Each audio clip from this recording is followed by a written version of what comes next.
One में पोषण पालन करते करते सीता जी दोनों बच्चों को बड़ा कर देती हैं।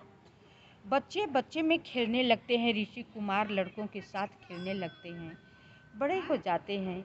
अब अपनी सीता जी से अपने पिता के विषय में पूछते हैं कि हे माँ, मेरे पिताजी कहाँ हैं, कैसे हैं।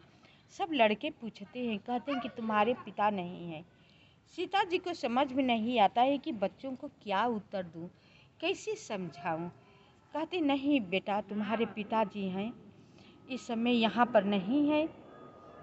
इस तरह किसी न किसी तरह कह कर के बात टाल देती हैं। उधर रामचंद्र जी अयोध्या में जग का मन बनाते हैं कि अश्वमेध यज्ञ करूँगा। तो जब अश्वमेध यज्ञ के प्रस्ताव मुनि जी के सामने रखते हैं तो मुनि जी कहते हैं कि यज्ञ तो कर रहे हो, बहुत अच्छा कार्य कर रहे हो, लेकिन सीता जी को होना बहुत जरूरी है, जो कि सीता जी थी नहीं। अब राम के आगे समस्या आ खड़ी होती है। अब सीता जी हम लाएं कहाँ से। अब लक्ष्मण जी से पूछते हैं कि हे लक्ष्मण जी, सीता जी को तूने कहाँ पर छोड़ा था, कहाँ पर सीता है, उन्हें जाओ ढूंढ कर लाओ। लक्ष्मण जी कहते हैं कि हे भैया, मैं कहाँ से सीता जी को लाऊं। सीता जी तो मारे प्यास से रास्ते में मूर्छित हो गई थी। मैंने एक पेड़ पर सुला करके जंगल में चला आया कि कपड़ा भींगेगा तो इसी के सहारे उसके कंठ में जल जाएगा, तो जीना होगा तो जिएगी, नहीं तो मर ही जाएगी। वो मर गई होगी, बाघ सिंह खा गए होंगे, सीता जी नहीं मिलेगी। मुनि जी सब कहे कि ढूंढना तो चाहिए। इधर उधर लोग मारा हुआ समझ करके लोग ढूंढे, सीता जी नहीं मिली, क्योंकि सीता जी वाल्मीकि की आश्रम में रह रही थी। तो इधर सीता जी कैसे मिलती। इधर राजा रामचंद्र जी को यज्ञ करना जरूरी था। ये हुआ कि सीता जी मर गई, बाघ सिंह खा गए होंगे, सीता जी धरती पर है ही नहीं, तो क्या अश्वमेध यज्ञ राम जी नहीं करेंगे। तो ऋषि मुनि लोग ने बताया कि क्यों नहीं होगा, उसका भी उपाय है। तो सोने की सीता जी बनाया गया। सोने की सीता जी ऐसी बनाई गई, सकमक जैसी सीता जी थी वैसी ही सीता जी बनाई गई, राम जी के पास में बिठाई गई। उधर राजा लोग जब यज्ञ करते हैं तो घोड़ा छोड़ते हैं। उधर घोड़ा खूब अच्छा बीच करके घुड़साले में घोड़ा छोड़ा जाता है। घोड़ा पर लिखा होता है कि जिसको युद्ध करना हो, सबसे बाहुबली हो, वही इस घोड़े को पकड़ेगा। ये रामचंद्र जी का घोड़ा है। यज्ञ कर रहे, यज्ञ में घोड़ा छोड़ा गया है। घोड़ा जाता है, घोड़ा के पीछे पीछे सब घुड़सवार नौकर चाकर होते हैं, सिपाही होते हैं, लेकिन घोड़ा कुछ ही आगे निकल जाता है सबको छोड़कर।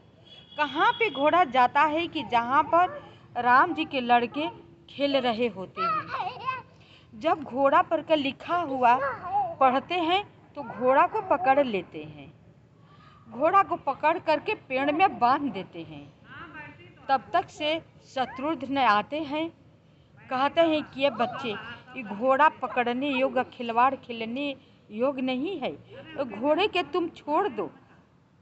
ये घोड़ा नगर पर्यटन कर रहा है, वीर राजा लोग पकड़ेंगे।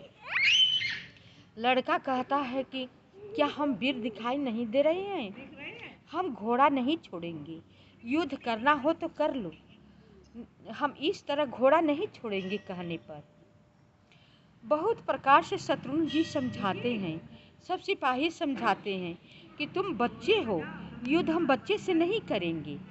तो लड़के कहते हैं कि नहीं करोगे तो हार कर चले जाओ, इसमें क्या रखा है, इसलिए तो हम ऐसा कहकर घोड़ा नहीं छोड़ेंगे।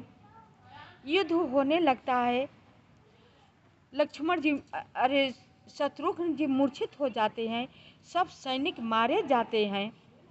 एक सैनिक दौड़ कर जाता है, अयोध्या में खबर करता है कि घोड़ा मुनि कुमार ने पकड़ लिए हैं। घोड़ा छोड़ते हैं नहीं, लेकिन बहुत बलवान है, उस सब सैनिकों को उन्होंने मार गिराया है।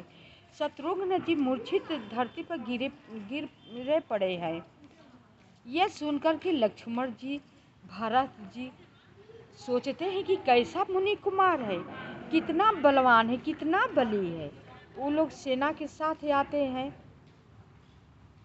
देखते हैं। वो लोग कहते हैं, अरे बालक घोड़ा को छोड़ दो, तुमसे युद्ध हम कैसे करें, बालकों के साथ मुझे युद्ध करना अच्छा नहीं लगता, घोड़ा को छोड़ दो तुम लोग। कहते हैं कि नहीं, युद्ध करना हो तो करो, वरना इस तरह तुम लोग चले जाओ घोड़ा को छोड़कर। इस तरह मैं घोड़े को छोड़ने वाला नहीं हूँ। कहते देखो बालक, हठ मत करो, हठ अच्छी चीज़ नहीं होती है। तुम बच्चे हो, बच्चे के साथ हम युद्ध नहीं करेंगे, घोड़ा को छोड़ दो। कहते हैं बालक ठीक है, तब इस तरह पीठ दिखाकर चले जाओ, हम तो घोड़ा के इस तरह छोड़ने वाले हैं नहीं। भरत से या लक्ष्मण जी से युद्ध होने लगती है। वो लोग मूर्छित हो जाते हैं, सब सैनिक मारे जाते हैं। फिर सैनिक दौड़कर जाकर राम जी के यहाँ खबर करते हैं कि वो लोग धरती पर धराशायी हो गए, मूर्छित पड़े हुए हैं, सब सैनिक मारे गए हैं और ऋषि कुमार घोड़ा को नहीं छोड़ रहे हैं। तब है अब राम जी, विभीषण, हनुमान जी सब सैनिक आते हैं कि कैसा ऋषि कुमार है, कितना बलवान है कि सबको मूर्छित कर गिरा दे रहे या घोड़ा नहीं छोड़ रहे हैं। आते हैं तो पहले हनुमान जी जब आते हैं तो हाथ जोड़ के प्रणाम करके कहते हैं कि हे प्रभु, आपको अगर सच्चे मन से मैं भक्त हूँ तो ये बता दीजिए कि ये पुत्र किसका है, इतना बली, ये किसका राजकुमार है। जब देखते हैं हनुमान जी तो राम और सीता का पुत्र दिखाई दे देते हैं। बस हनुमान जी छोटा सा बंदर बन जाते हैं। वो लड़के बांध लेते हैं, बांध करके अपने सीता जी को पास ले जाते हैं। कहते हैं कि माँ माँ देखो, एक बंदर हमने पकड़ लाया है। सीता जी देख करके पहचान जाती है। कहते अरे इन्हें छोड़ दो, यही तो मुझे लंका में गए थे समाचार ले करके, इन्हें छोड़ दो, बहुत बहुत उपकार इन्होंने किया है। कहते हैं बच्चे क्या बात समझेंगे। कहते हैं कि नहीं, मैं छोड़ने वाला नहीं हूँ, नहीं तो ये भाग जाएंगे। कहते हैं कि इन्हें बांध कर रखूँगा।